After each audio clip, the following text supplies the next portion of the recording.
Hi, everyone. This is Joe Massaro, founder of Yahweh Sisterhood Book Club. And we're so excited to have you with us today because we have an incredible guest, an incredible story that she's going to share. But first, I want you to know if you want to connect with us and see more of these interviews, you can go to our YouTube channel, which is Joe Massaro. It's just J-O and Massaro, M-A-S-S-A-R-O. And you can find and hear a lot more of wonderful authors that I've had an opportunity to interview. But we're excited today because I have someone that I actually have never met before until today. I have been following you a little while, and I saw that you had a book out, which I absolutely love. And this is Corella Roberts. I know it's really Corella. Yes. Is that correct? My great-grandmother's name, yes. Yes, well, I'm named after Josephine, my grandmother's name, so I get it. Yep. Yep, got to keep those names in the family. We're going to be talking about your book, and you can see it behind me, and you won't be able to see it when I lift it up because of my background, but it's Colliding with the Call, When Following God Takes You to the Wilderness. And boy, were you at the wilderness. Let's talk a little bit about you. Maybe you could share a little bit so our listeners could get an opportunity to know who you are. Okay, sure. Yeah, well, if you want to go back kind of history of where I've been, I was raised in rural North Idaho out in the woods. So the wilderness has kind of always been part of me, for good or for bad. And I went to college at University of Northwestern St. Paul in Minnesota. My husband, Troy, has been my high school sweetheart since I was 15. So at this point, I've been with him longer than I've been without him. And we went to college together, and it was there that we were both pursuing a degree in education. And we heard some amazing speakers that challenged us to think about how our vocation, whatever it was, could be used in some non-traditional ways, even in missions. And we realized that there are a lot of places on the planet that you can't just go as a church planter or a missionary. You need a purpose, and teaching is a great one. It's an avenue to go so many places that you wouldn't otherwise be able to go. And honestly, in those initial, 20-something, we're in the young 20s, we're like gung-ho, we're going to go save the whole Middle East for Jesus. We're like, send us to the hardest place in the planet, Lord. Like, we're game, we're going to go. So the one place I told God I did not want to go, said, Lord, I'll go anywhere for you as a missionary. Just please don't send me someplace cold like Russia. Okay, so let me just stop you there. It's the one thing I've learned, never to say that to God. Oh, God is funny. He has a sense of humor. He definitely does. He also knows that for some reason, those things that we push hardest against are probably the things that we need the most, So he sent us to Alaska, not quite Russia. And we used our teaching there for 7 years in these little tiny bush villages. I would teach kindergarten through 5th grade in one classroom, and he would teach 6th through 12th grade in another one. And our first village, that we started with 4 teachers. After a few months, we lost one of those to a transfer to a new place. We only had 3. In the second village we went to, there were only 2 teachers. And so I stepped back into more of a support role, which was great because I was kind of getting burnt out by that point. Had our first son, and then after 4 years there, so 7 years total in Alaska, we moved to Thailand. So had enough of the cold. We went to the tropics, and now we sweat all the time and just try to find the air conditioning. But we are here at an international Christian school, and we love it. It's full of its own challenges as well, but this has become home to us now for the past 6 years. We also have a daughter, so 2 kids right now, and we've had our paperwork in to adopt a Thai child for about 3 years now. Wow. So it's a long waiting process, but Lord willing, he knows what he's doing with the timing of that, and someday, hopefully in the not too distant future, we'll have our 3rd kid with us too here. Well, so this is very interesting because just for people who don't know, it's Monday morning, and it is 9 o'clock when we started in Indiana. And tell us, we know you're in Thailand, tell us what day and time it is there. Yeah, it's Monday evening, 8 p.m. So I'm in the future. I mean, when I wake up in the morning, you'll still be in Monday and I'll be in Tuesday. It's just amazing, I what you know. can do with technology today. I have to tell you that I started to use Zoom last year before COVID-19, and it's really been something that I so appreciate because I've still been able to connect in so many ways, and in other means that people can use. So let's talk about COVID for a second. Oh, yeah. Yeah, probably a long second. So Yeah. obviously in Indiana, I'm originally from New York, which is really still, I was telling you, I was talking to my cousin last night, and it's still very hard in New York right now. Yeah. Definitely masks, definitely, the numbers are up. I think they may be going down. I'm not quite sure right now. But my children and my grandchildren, except for one daughter who lives here in Indiana, they all live in upstate New York, which is up by Albany. So they have had a greater impact in their area. And I Yeah. thank God that, everybody has, made it through so far and not, have COVID. But where you are, tell us a little bit about what's happening in Thailand. Yeah. Well, Thailand has been pretty strict on closing its borders, which has helped keep cases down here. I mean, total in the entire country, when we were having the peak around, April, May, there was only like 5,000 some cases total, I believe. And there haven't been any outside of quarantine for months. So that's great in the health of the nation, but it's been really hard in that my parents were supposed to come visit in March and they had to cancel their trip. And a lot of our teachers here at the school, they needed to go back to America to be with family, to launch children off into college for one reason or another. And now they are really struggling to come back. We're on an international school schedule, so we're supposed to start school on August 25th, and Lord willing, we will. It just might look a little wonky from what it usually does because some of our teachers may not quite be able to get back yet. So, Sure. It's that, and Thailand, one of the main economic industries here is tourism. So I was just talking to a friend today who, he's out of a job because he used to guide tours up here in northern Thailand, and we're safe, but there's been a lot of negative economic and social repercussions, Sure. And I think that's worldwide, Yeah. I know I've Yeah, seen it absolutely. here, even in Indiana, the amount of people that lost their jobs. It's just been, devastating, but, hopefully we're beginning to get to the point where hopefully at some point, I guess, we're going to begin to see a change in what the numbers are showing. And, it has definitely been, I was talking to somebody yesterday and they were like, this has been something that I never would have thought, and I agreed with this, that I would ever have seen in my lifetime. And the impact upon, every area of your life. I mean, it's not like it's just an isolated thing. It's just been absolutely life-changing and changing your perspective even on Yeah, life. definitely. Yeah. Definitely. Okay, so how can people connect with you, first of all? I want to make sure that we get that information out. Sure, yeah. I do have a website, CorellaRoberts.com, and if you go to CorellaRoberts.com and click on the books tab, you can see links to buy my book, or you can even subscribe to my list to get a free first chapter of the book.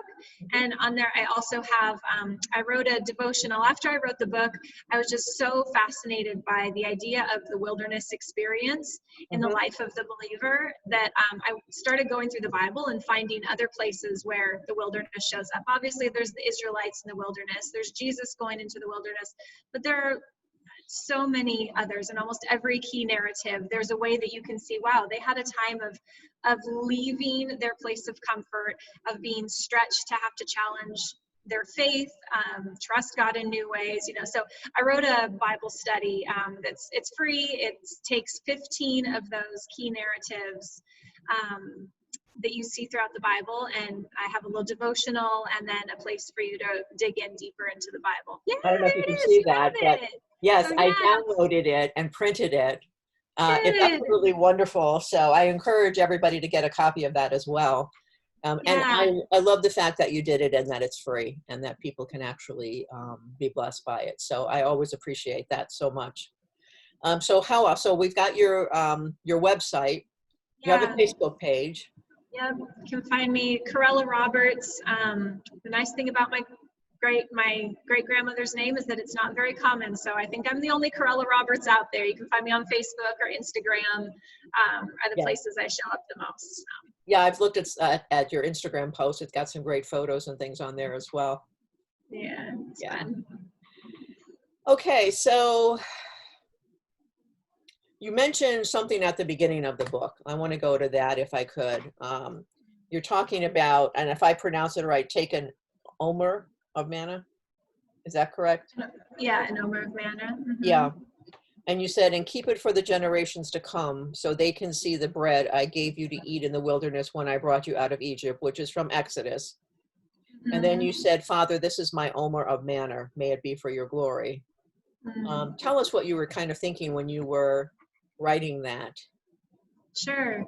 Well, I think it's just really neat how you see very often how God gives his people things to do to remember his faithfulness. So there's all the feasts that he sets out, and Yep. still now, some of us might go back to the traditional roots of Passover, or you might celebrate it as Easter, but there are these things we do even as the Lord's Supper, or, taking communion, if you want to call it that, like these pieces of remembrance that we're told to do. And so that was one that God gave the Israelites. He said, when you set up the Ark of the Covenant, put the tablets that I wrote the laws on in there, put an omer, which was, a whatever jar full of the manna in there. He had put Aaron's rod that budded, like some of these key things that God said, I don't want you to forget what I spoke to you, how I provided for you, where I was at in your wilderness time. And so when I think I found that verse after I wrote the book, and I was like, yeah, this is representative of what this book is for me. It's like taking the manna that he gave me in the wilderness that I didn't even realize was manna at the time. I was like, no, I don't want this. I want quail. Give me some quail, God. You know how we do that, right? Yes, we do. It's just me. but then realizing, but he was there. He was providing. His faithfulness was just all over the pages when I finished writing that book, that I was like, this is my omer of manna. This is my way to remember God's faithfulness, his love, his generosity to me in that time that was really hard, but he was there. Yeah, one of the things you talked about, and I have this in front of me, because you mentioned being afraid. And you talk about, I'm afraid of staying, afraid of quitting, afraid of this time of testing, afraid of failing, afraid of cracking under the pressure, afraid of rebelling, afraid of disappointing everyone, afraid of my fickle heart, which currently wants a comfortable, familiar life over one full of risks while serving God. Where is my faith? God, help me. This was not an easy journey, obviously. No, it was not. I didn't have any idea. I had some good training too with our missions organization, but I still didn't comprehend how deep the letting go would have to be to enter a life of like really surrendering to letting God take me anywhere, use me in whatever way he wanted to.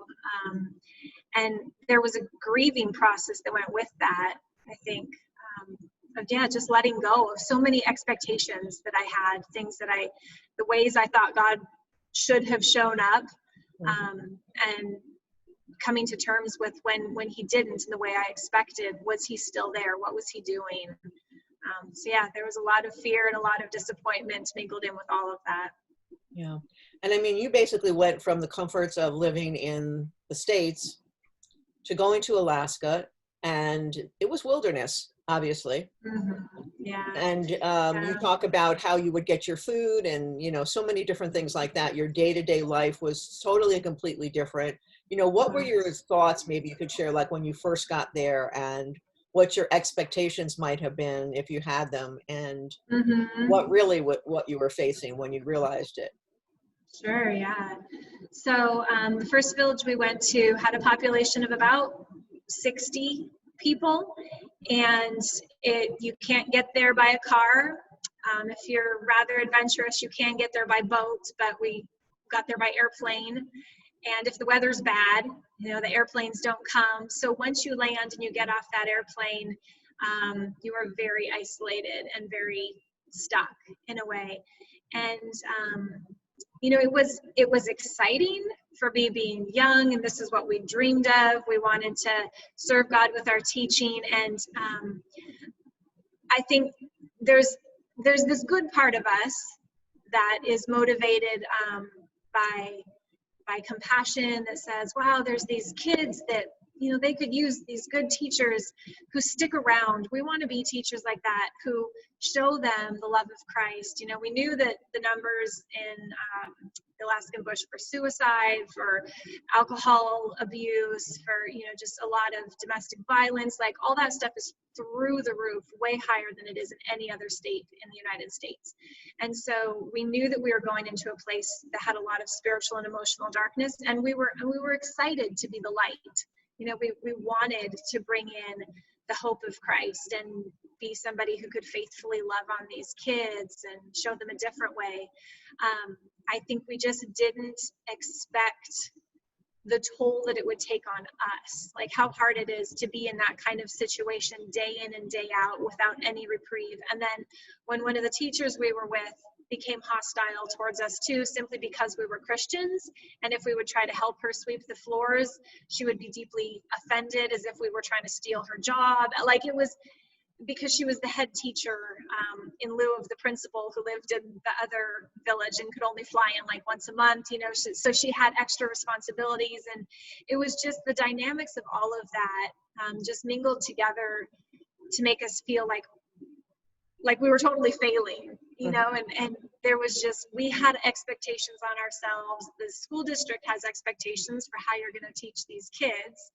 And then, we even had a visiting pastor who was like, well, what about that Christian couple, the one other Christian couple? Aren't you ministering to them? Aren't you meeting with them? And we're like, we've only been here for a month and we barely have our classrooms set up. We haven't met them. They don't have kids in the, there was so many expectations that we couldn't keep up with, and mostly our own, because we had such high hopes, for what we wanted to do for the kingdom of God. And it's like, that's good, but it's not realistic. Right. Yeah. Yeah. One of the people you talk about is Oswald Chambers, who I absolutely love, my utmost for his highest. And it is, who will go for us? And it is, the call of God is not just for a select few, but for everyone. Whether I hear God's call or not depends on the condition of my ears, and exactly what I hear depends upon my spiritual attitude.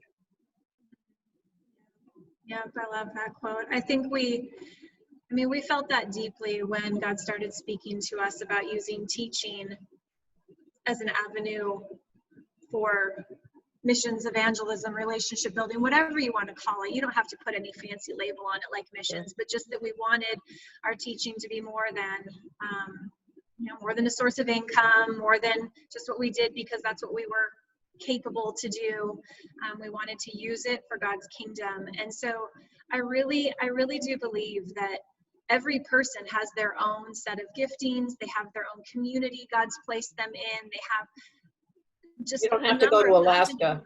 No, you don't have to go to Alaska. You don't have to go to Thailand. You don't. You absolutely don't. There are a lot of ways that God calls us to extend his love, to be his heart. And one of the big things that he taught me, this is, kind of jumping out of that, into the hindsight that I've gained. But one of the things that he taught me is that calling is beautiful, and it's so important to hear it, to have an open heart to receive it, to say, whatever it is, yeah, like, God, I think you want me to reach out to this neighbor who seems lonely, or, whatever. Even before that, our hearts have to be enthralled with God. Like we have to be in a place of growing in knowing him and hearing his voice and in wanting to be close to him. It's the first and second commandment, love the Lord your God with all your heart, soul, mind, and strength. Like that's number one. And then love your neighbor as yourself. And so that's, to me, the idea of calling is wrapped up in that second commandment, to love your neighbor as yourself, to extend the love of God to your neighbor. But you can't do that. Like that's where I found myself burning out, was while I had a good Bible college education and a foundation of growing up in the church, and I really sincerely loved Jesus, I just somehow was lacking the tools and even just maybe the wilderness experience that enabled me to learn how to dig deep in my relationship with him, to actually hunger and thirst for it, and to put him in a place of priority in my relationships, and not just view myself as like a servant, somebody who does things for God, but as the beloved of the Lord. It's a mindset and a heart shift that enables me to keep serving him here. I couldn't be here in Thailand doing this if he hadn't actually allowed me to walk through a wilderness that made me hunger and thirst for him, so that now, I know what it is to cling to him and to trust him and receive from him so that I can give out of the overflow. Yeah, I love that. I think about when I was reading it, obviously, there's pressures maybe on a marriage that you don't anticipate, beyond all the normal stuff. You are far away from family. People around you might eventually, become your family. But, your blood family is a long distance away, and that can be hard at times to try to deal with. It was also kind of dangerous where you were. It was. When we would get on the airplane, especially if it was between October and April, we had to wear full winter gear, snow boots and everything, just in case the plane crashed in the tundra or in the mountains or in the ocean, whatever. Right. We would have a slightly higher chance of survival because we had our rain gear on. Yeah, and just wilderness all around us with the animals and wolves. I told that one story. You told the story about the wolves. Yeah. Yep. So it was, God calls you and he equips you. And sometimes, though, the journey is not always an easy one. But like you're saying, if you're focused on the Lord, he will see you through. I just love that. So you end up, this is something I really wanted to talk about because I was saying to you before we recorded that this meant so much to me in the book, and I have to tell you, you really need to get this book. And if I don't say it enough, I'm saying it right now. There's a part in the book when you talk about Simon, who invites Jesus to come for dinner, and the way you wrote it, I have to tell you that I felt like I was actually sitting in the room.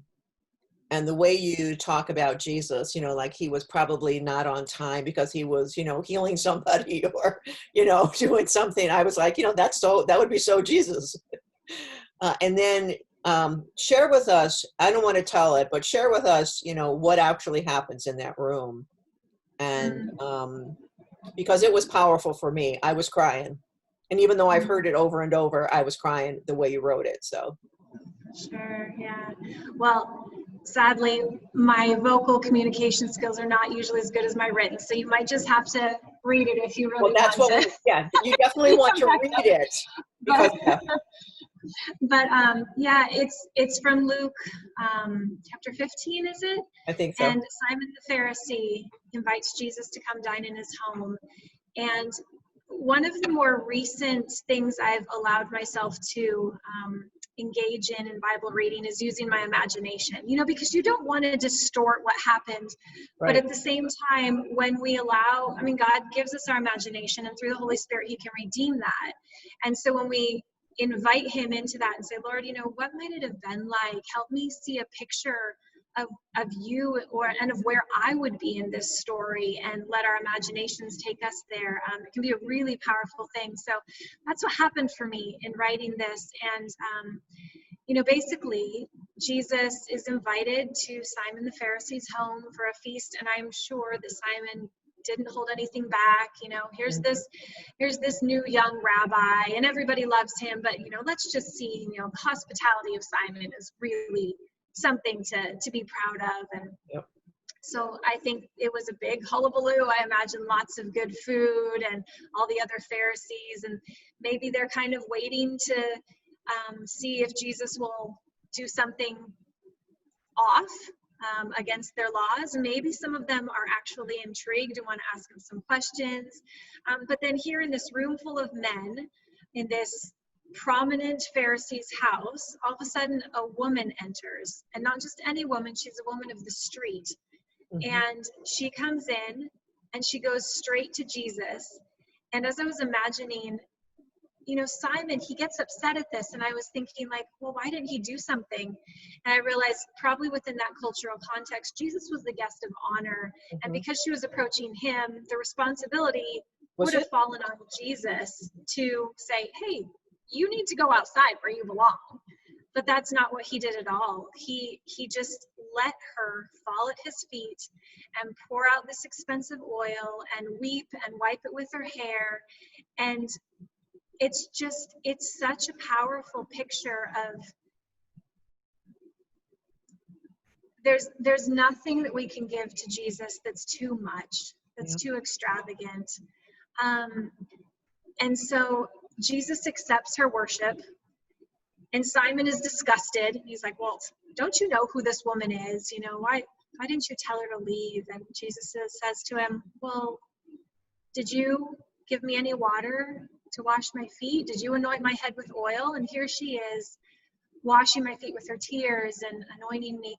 And he just, in the way only Jesus can, he puts Simon in his place, saying, like, this woman has offered me greater hospitality and kindness and authentic worship than you possibly ever could with all this fancy food that you're trying to show off to your guests with. And I just can't even imagine what the atmosphere in the room must have been like at that point. And he tells her, go, your sins are forgiven. I think that's it. Hopefully I'm not misquoting. Oh, no, you have it beautifully. Yeah. Okay. And it's just such a beautiful picture. But what struck me, after I wrote all that, and it's like, where am I in the story? I want to be the one pouring out this lavish worship on Jesus' feet. And I want to say, Lord, I'm leaving my family and I'm going to the ends of the earth for you. And, God, I'm sacrificing so much. But yet, as I put myself in there, I was like, I am so much more like the Pharisee than like that woman. Like I'm coming at it with a heart of like, look at all I have to give you, Lord. And everybody else, look at this too. Versus, the woman who, like, she heaped so much shame on her head to enter that room that she was not invited into. Like, I don't do that. I don't intentionally humiliate myself to serve Jesus, to worship him. I do it in the ways that still look good for me. And so I was just like, wow, I am definitely more like the Pharisee in this picture. And anything that I offer to Jesus, like, it's good. He accepts it. He loves it because it's from me, but it's still like, it's not what I think it is. It's just pittance. It's nothing compared to his actual worth. What he's really worthy of in our worship is so much more than I think I give him in my attempts at sacrifice. So that was a huge. I so get it, because I certainly didn't see myself in the position of the woman. I felt like, I had, I was somebody sitting back wanting to be more like that woman, but I wasn't there. And I want to be. With my whole heart, I want to be able to give him, all the glory, all the praise, and everything that I do be, lifted up for him. But I'm working on it. The Lord is working to help me, just like he is with all of us. We are Mhm. not where we want to be, but we're working towards, until the day I die, Yeah. working Yeah. towards where I, want to be. And because this is just temporary. I think about that. Mhm. This is just temporary. A day is going to come when I pass on, but it'll be into the arms of Jesus. And Yeah. then things really begin. Yeah. Yeah. Yeah. Absolutely. Yeah. So at some point when you're in Alaska, God calls you to go to Thailand. You want to tell us a little bit about that, how that happened? Sure. Yeah. Um, I think our hearts had always continued to be drawn towards parts of the world where access to the gospel was really limited. Um, yeah, and granted, out in the bush of Alaska, there are very few places that have a solid church or access to that. However, there are also places in the world like Thailand where less than 1% of the entire population are followers of Christ. Well, And so our hearts still just, we just still felt compelled. There was still something that said, okay, there are other places where we can go as teachers that really need the hope of Christ, that need the good news of his salvation. And so it was it was a tough transition, because in our second village we had bonded really tightly with the other teaching couple there, so we became like family with them. But I think we just knew that God was calling us elsewhere. Sometimes it's hard to know how to say that, it was but warm too. yeah, I think sometimes you're just kind of ready for a change too, a little bit burnt out on the cold and the isolation and running an entire school by yourself and all of that. But yeah, we started. It's kind of interesting how God put the pieces together, because we started just kind of looking, okay, where are some other international schools located, or what kind of teaching situation might we be in? And our missions organization said, well, we're starting to open up some work in Southeast Asia, was all they said, was Southeast Asia. And that just caught our attention. So we said, well, can you tell us more? And so we started looking into schools, and we thought, so in Alaska, we were really blessed to be paid as public school teachers, which helped pay off our college loans. That was wonderful. And we had partnership with the missions organization. So we were intentionally investing in spreading the gospel. And so we're like, this is great. Let's do that some more. Let's be paid teachers. We don't want to have to raise support and do the whole missionary thing like traditional way. Let's just keep our jobs. We can go find a place to pay us. So we tried really hard to find something, a school that would pay us in the location that was recommended for us to work in here in northern Thailand. And the door just kept closing. We would call the other school. They would put us on hold for 20 minutes and not answer. We would call, they would say email. We'd send an email and they wouldn't answer. And, we're thinking, what is going on? Do they not need teachers? But since being here, we know they need teachers too, but God just kept closing the door. And so there's this other school whose motto is serve the servants. Chiang Rai International Christian School. It's actually, I'm sitting here right now because it's a nice quiet space. And we're like, man, what a beautiful school. We love their heart, like serving the servants, teaching the kids, but also kids of missionaries, but also 30% is reserved for local Thai families. So we're like, man, this is beautiful, but they don't pay their teachers. Their teachers are all volunteers. Maybe we won't go that route. But this was just the door that God kept showing to us. We're like, all right, we'll go for maybe a year. And in that time, we might find some other paid positions so we don't have to, full on raise support. Well, again, I guess this is a little bit like the don't send me to Russia. This was don't make me raise support. And God's like, no, it's okay. You actually need this. This is good. You learn to submit yourself to being part of the body of Christ. You don't have to be independent and do this on your own. You are part of my church, and they will take care of you. I will take care of you. So there was definitely a secondary layer of humbling and of submitting that happened when we moved here and chose to be volunteer teachers. Yeah. Wow. So what I have no idea what it's like to obviously live there, and no, most people do not. So tell us about what your average day might be, your living, how you live, those kind of things. Okay, sure. Well, we are in a city, so we're not like rural out in a bamboo hut in the rice fields, but it's not far to drive out to those areas at all. It's really, it's beautiful and mountainous up here in northern Thailand. And I mean, a lot of our lives does revolve around the school. So a typical day, well, my kids are both school age now, so just this past year, my youngest went to kindergarten. So my husband will come in early. He likes to ride his bike. So he'll ride his bike into school. He'll dodge the motorcycles and the chickens and the dogs in the road. And he's a secondary principal and a math science, computer science, basketball, odds and ends teacher. And I'll drop the kids off, and this is a K-12 school, so it's great because there's a lot of family type learning and atmosphere that happens here, where even some of the older high school students will teach PE to the younger students, and have chapel all together once a week that I love to come to. And so it's a wonderful environment, lots of great people that we've met here and love. And so just recently, this last year, I've been blessed that when my kids have been in school, God has given me freedom to let go of the label of teacher while I still am trained in that and can do that. He called me to that deeper passion that I've had since I was a little kid of writing.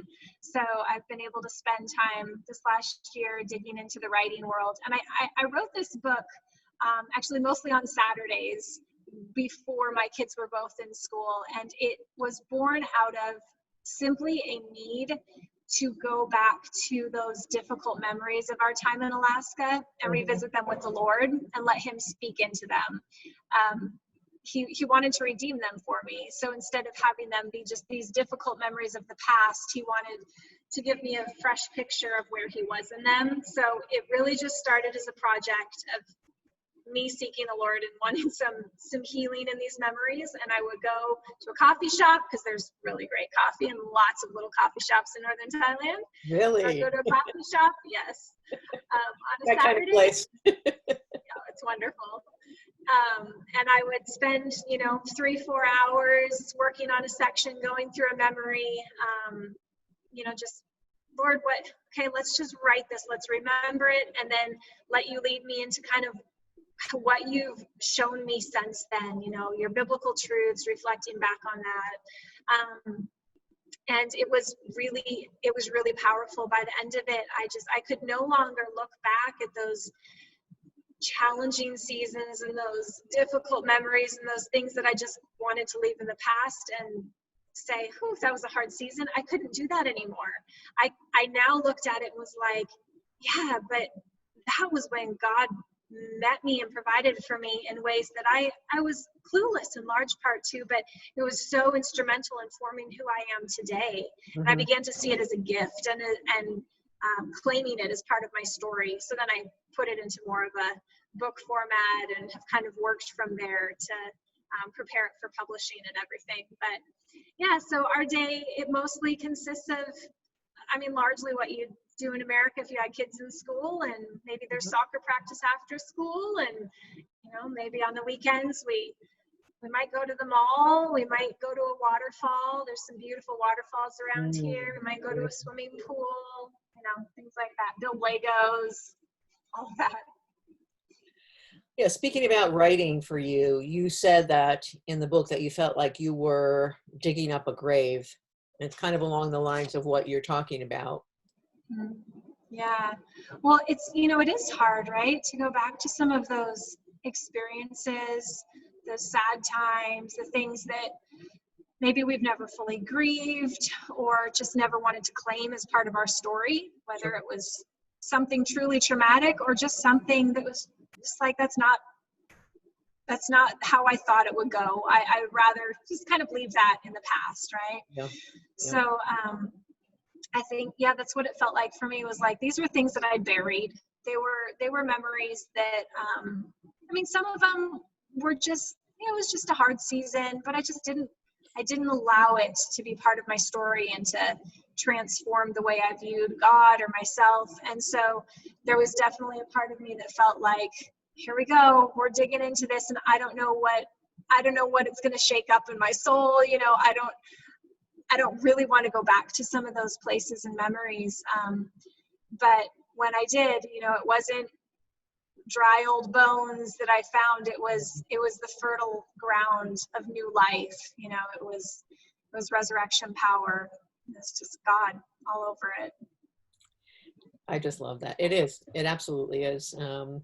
So let me ask you a question as far as something that you might have happened to you or with your family in your writing process that was actually turned out to be pretty funny. I don't know if there's such an experience, but it's a question I like to ask. And if we need to go back to it, and there might not be anything right now. So, but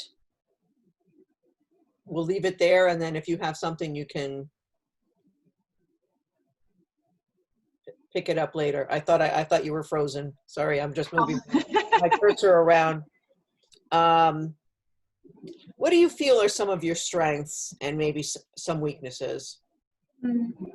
Yeah, well, you know, strengths and weaknesses are funny because often our weaknesses are the kind of the flip side of our strengths, or when our strengths aren't used the way God intends us to use them, right? Yep. So I tend to be really organized and well planned. I love to work out the details of something and have it all, okay, you know, this is going to be our vacation from point A to point B, which is a strength because it's nice to be able to do that.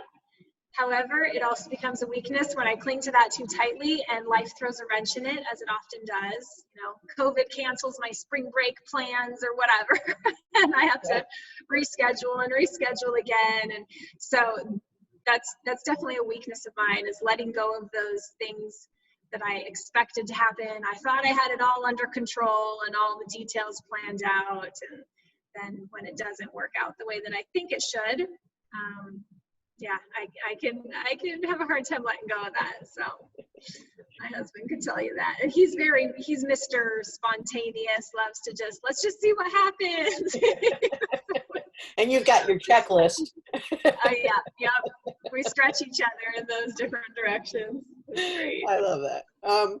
So other than God himself, who or what has been an influence on your life?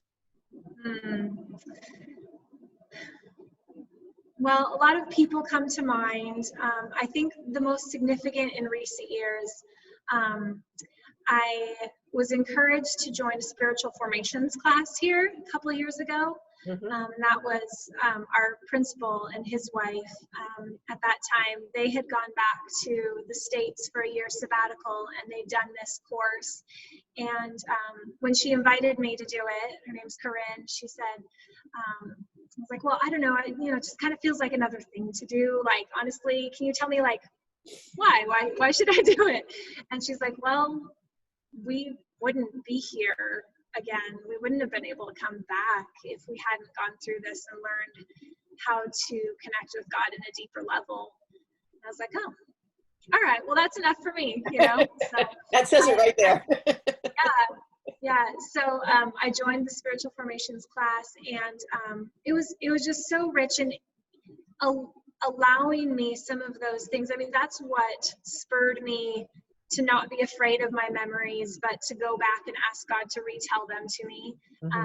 That's what taught me to engage my imagination in reading the Bible and in prayer, submit it to the Holy Spirit, and, you know, don't get too carried away, but like allowing some of these really like deep heart level relational things with the Lord that have brought a lot of healing to my marriage, to my relationship with God, to how I view, you know, that wilderness time in Alaska, to all of it. So yeah, I'm really thankful for those classes and the people who have walked with me through that. Sure. That have helped me to grow in those disciplines. It's been really good. Yeah. So if you could go back and talk to yourself at 18, just a few years ago, what do you think you would tell yourself?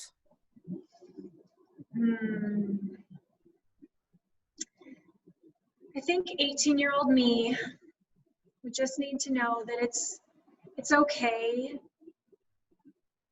It's okay to make mistakes. Yeah. And it's okay to not get everything right with my plans the first time. I think I would need to give myself that that permission, to give myself grace. Sure. Yeah, to be a little more kind to myself and say, you know what, it's okay to realize that sometimes you have to pull back and rest. And it's okay to not be everything to everybody. And it's okay to not be polished and perfect and to just plain be a mess sometimes, because Jesus can handle that mess. Yep. And in fact, he loves it when you come to him just a raw, honest mess, and let him bring beauty from the ashes rather than trying to tidy it all up ourselves and put some mask on and do the good Christian thing. So I think that would be it. Just be a little bit more real and raw with Jesus, and a lot more grace to myself in all of it. Those are pretty powerful words, because I could have said those, I could go back and definitely say those to myself. And, you know, when you talk about masks, the way I grew up, I think I've worn masks a lot in my life to be whatever it is I needed to be for someone else and not for myself. And on that journey, finding that I needed to be true to God and to myself. And I couldn't do it all. I couldn't say yes to everybody. And that took me some time to learn that. Yeah. Yeah. It does, for sure. Yeah. Even if I'd heard it at 18, I probably would have been like, yeah, that's great. Wouldn't have listened. I wouldn't have listened probably, but it sounds really good. I wish I had somebody telling me that at 18, but Right. There was nobody around to tell me that. Mm-hmm. So, couple more questions. Is there something you're reading right now? I am reading, I've got 2 books right now. One is Placemaker by Christy Purifoy, and it's a beautiful book about the power of learning to cultivate a place, to be a place of peace and a place of rest, and to kind of embrace that identity that God gave to Adam and Eve as caretakers. Mm-hmm. It's really beautiful, yeah. And I've also just started into a much heavier book, Dallas Willard's Renovation of the Heart, which is deep and rich, and I'm really enjoying it too, but I have to take that one much more slowly. Yeah, I will just share let me just see if I should have it here. I did have it here. Oh, here it is. I am reading this. I'm actually interviewing the authors on Wednesday. But It's the Final Race, the incredible World War II story of the Olympian who inspired Chariots of Fire, Eric Little. Oh, wow. It's by Eric Eckinger and Eva Marie. Let me see if I can get that to show. Wow. Powerful story of this young man. I remember seeing Chariots of Fire when I was much younger, and I thought it was a good movie, but I didn't realize the impact of everything the decisions that he made. And so when I was reading about it, I was thinking of you because he was a missionary in China. Yeah. And just a really wonderful, wonderful book. So I encourage you to get that as well. I wrote down those 2 books that you're reading. I'm going to grab those as well. Awesome. So if you have a bucket list, some people do not. Do you want to share a couple of things that are on it? Oh, goodness. I would love, I mean, now I've got a bit of taste of the world and the travel bug. There are a lot of places I would love to see. And I would love to do like maybe a Mediterranean cruise, visiting some of the places, like a Pauline style cruise, Yes, you know? Yes. I think that would be phenomenal.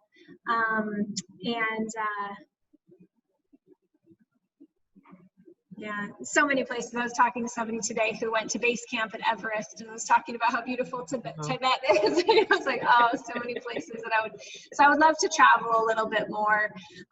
We haven't taken advantage of the fact that we live in Southeast Asia very well. We've only visited Thailand since we've been here. So we actually, I mentioned earlier my spring break plans that fell apart because of COVID. I was so excited because I was planning to take our family to Vietnam, and this was going to be the first time that we traveled out of Thailand to visit another Southeast Asian nation, and then COVID squashed that. And I was like, oh. Well, hopefully you'll be able to do that again, or go do it. Yeah, it's hard. You know, we're supposed to be going on a cruise for the very first time in January. And so we'll see. We still don't have, you know, confirmation or anything yet on that. So we're just going to kind of wait and see what happens. So it'll be the first ever of doing anything like that. So yeah, where will it be to? It'll be more down in the Caribbean. And we're going. Well, actually, we're going to hit Puerto Rico as well. So so I'm not sure. You know, I'm not sure if that will go off, and if not, it'll get rescheduled like everything else in life has been rescheduled. So let's not forget again to talk about how people can connect with you. So if you want to share that again. Find me on Facebook or Instagram as Corella Roberts, or my website, corellaroberts.com. And I'm happy to, I'm still I'm trying to view it as a blessing. I'm still blessed to be in that place of being really an early starting author who I will respond to any emails or messages that are sent. I don't have a publicist or, you know, PR person deferring those for me or whatever. You'll get the real me if you want to reach out and connect. So. I hear you. I have one book out that's really just it's called The Book Lover's Companion. It basically is for somebody who likes to read. It kind of goes with that, but I'm working on my children's series. And in the next month, I should hopefully have the first, not hopefully, I can't say hopefully, I will have the first book, and it will be become a series. So I've already pitched the idea. So I'm just believing that God will, he gave me the idea, because I'm going to tell you I call myself the reluctant author, because I never thought I would be ever. I'll do interviews, you know, I'll you know, do all kinds of other things. But I never thought I would be writing, certainly not writing a children's series. So I'm kind of excited about it. Pardon? Can I hear the premise? What's your children's series going to be about? He's 12 years old. His name is KT, and his dog is Winston. KT was adopted at 2, and Winston is a rescue dog. And they go to the library and get a book out for their school winter vacation. And the librarian is Mrs. Meg. And they go home, and that night, when Winston puts his paw on the book, he has a gem on his collar when he was adopted or rescued. There's like a tornado going around of gems, and they end up back in time to the 1924 Winter Olympics. Wow. And in that, all this story happens, and he will discover that he's on a mission, and whatever that mission may be. And when he comes back in time, which they will, the book gets stolen, all of that kind of stuff happens, you know. You learn about the Winter Olympics, all of that, and some of the fascinating stories. But when he gets back, he goes to return the book, and Mrs. Meg says, "How was your adventure?"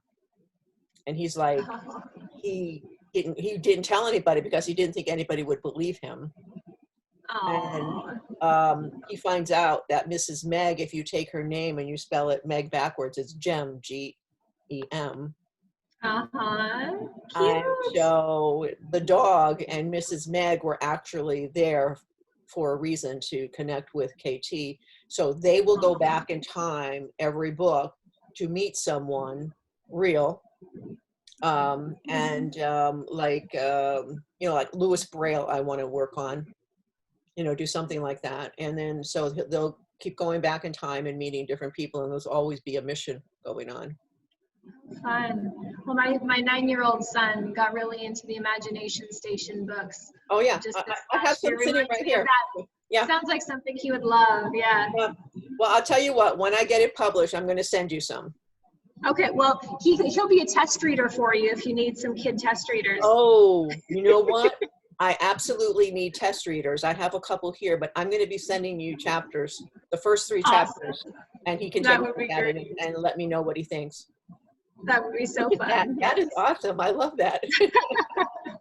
So that's basically the premise of my book. So nobody, that is my book, by the way. Yeah. Copyright. It's copyrighted already. Yes. So my characters and all of that. So anyway, listen, I have just enjoyed spending time with you so much. Is there anything before we end that you want to share that we haven't talked about? I mean, there's a lot of stuff that we could talk about, but if there's anything else you want to share with our listeners. I would just love to encourage people to maybe take a few hours and do that same thing that I did with some of those harder pieces of your story that you wanted to leave in the past, and just sit down. And there is something powerful about writing. Even if you don't consider yourself a writer, getting it out of your head and onto the paper allows you to look at it objectively, and I think allows God to speak into it in a different way. So I would say it's a very worthwhile and healing and redemptive practice to let God dig up some of those hard buried memories with you and to write them down, and then ask him, okay, where are you in all of this? And just wait and watch and see what he does. It's really powerful. Yeah, and I might add, in doing that, you know, you may be bringing up some things that are difficult. Yeah. And you may need to talk to somebody else about it as well. Absolutely. Yeah, and find that person, you know, ask God to bring that person to you, not just, you know, a family member. It might be a family member, but, you know, somebody that really is somebody who's grounded in the word and can really give you some really good support, really.